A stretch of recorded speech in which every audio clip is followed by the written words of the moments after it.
Be extra vigilant in the event of any inclement weather. Always keep your fingers away from indoor jams, as door ships are designed to close automatically. Also, please use the handrails. Be aware of the elevated step when entering and exiting the bathroom of your stateroom or when stepping into the outer decks.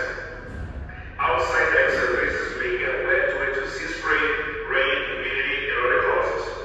We encourage you to wear rugged solid shoes with good treads and be cautious when walking or jogging on the outer decks. In the event of an actual emergency at Captain's Quarter and under the direction of the officers and staff, you will be escorted to groups in lifeboats which are located on deck number 7. We strongly encourage our guests to view the mandatory safety video on the Stateroom TV channel 10. Ladies and gentlemen, the mandatory safety briefing announcement has now been completed. We thank you for your attention and cooperation and wish you an excellent cruise aboard Norwegian Epic.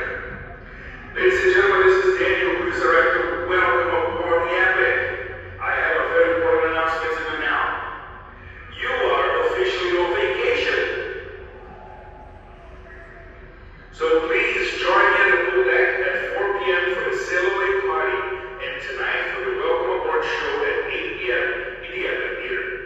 Welcome aboard, everybody. Ciao, ciao. This is the #1 entertainment